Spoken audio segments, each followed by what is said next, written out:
Always a lot of iconic things from the rock band Guns N' Roses. Besides their distinctive musical style, fans certainly can't forget the very iconic figure known as Slash. Born in London, England, on July 23, 1965, Slash always captivates listeners with his guitar riffs that soothe the ears. Slash seamlessly connects the lyrics of Guns N' Roses songs with finesse. Artistic blood has been deeply ingrained in Slash since childhood. He was born to parents who worked in the arts.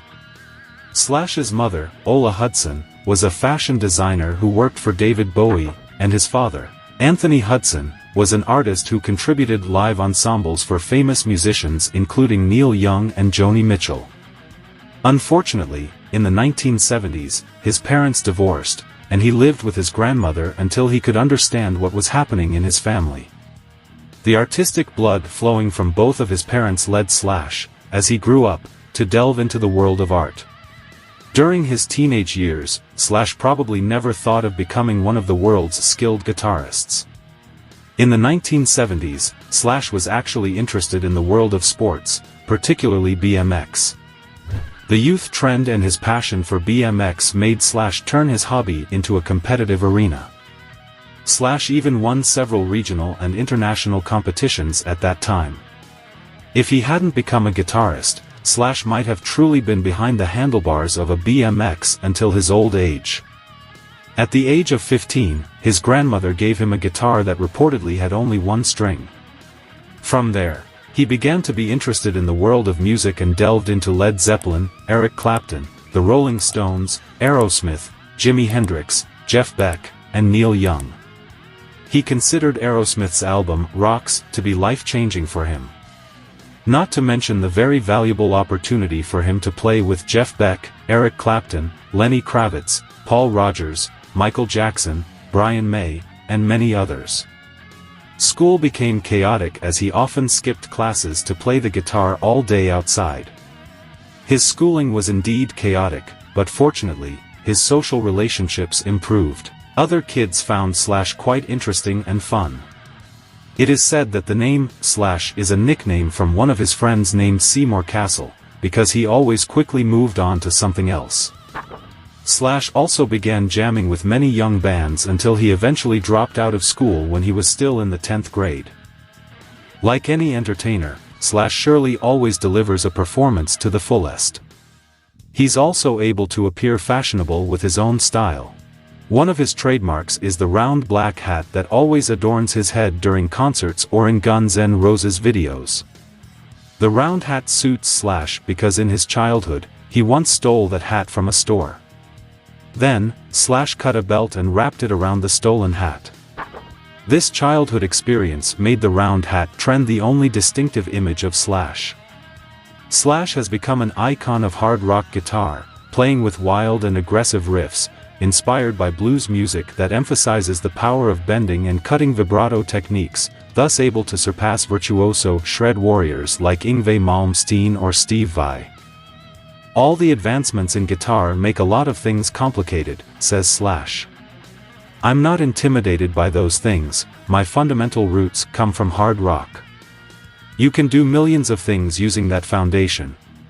Slash has received much praise and is hailed as one of the greatest rock guitarists in the history of rock music. Time magazine included him as the runner-up in their list of the top 10 electric guitarists in 2009, while Rolling Stone magazine placed him at number 65 in their list of the top 100 guitarists in 2011.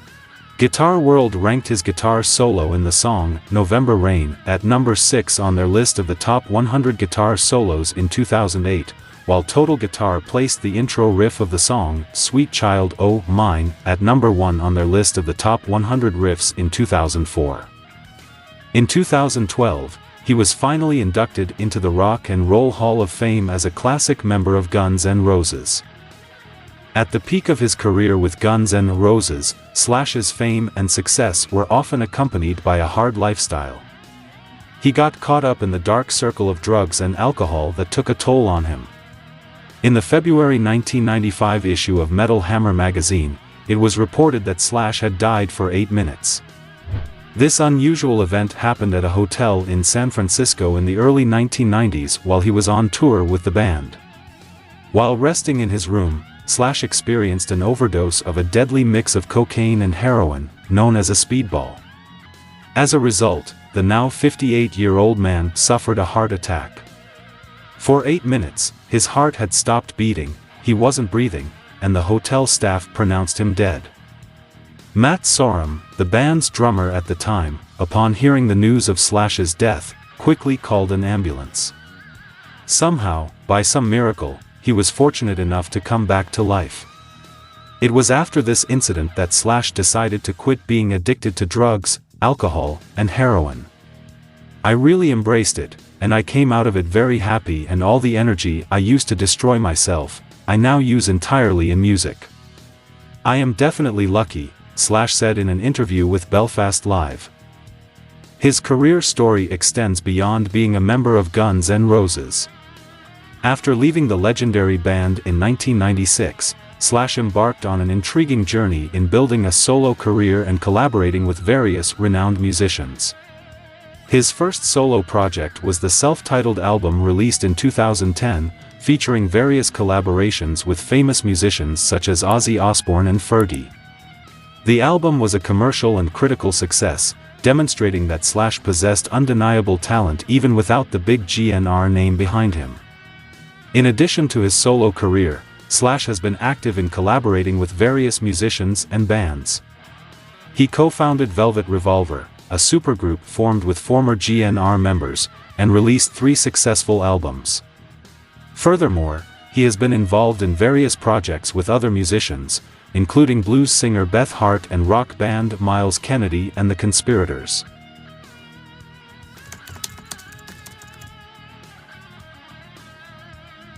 Although his solo career journey was successful, Slash also reunited with GNR on several occasions. In 2016, he joined forces with Axl Rose and Duff McKagan for the Not in This Lifetime World Tour, which became one of the most successful tours in rock music history. This reunion showed that despite venturing far in his solo career, Slash's relationship and nostalgia for GNR remain strong. Slash is a true example of a musician who doesn't just live in the shadow of his past. Despite leaving legendary bands like Guns N' Roses, he continues to prove himself as one of the best guitarists in the world with his successful solo career and collaborations with various musicians. Reuniting with GNR for the tour shows that the bond between Slash and the legendary band remains strong. With his humble attitude and dedication to music, Slash continues to inspire a new generation of musicians and rock fans worldwide. Slash's legacy is not limited to music. This guitarist has become a cultural icon of rock, with his cowboy hat, long hair, and laid-back attitude often being subjects of imitation by music fans worldwide. His influence spans generations, with many being inspired by his unique and innovative playing style. Many musicians idolize Slash as the world's best guitarist. But humbly, Slash rejects striving to be the best. "I never tried to be the best. But I tried to keep playing well," says Slash.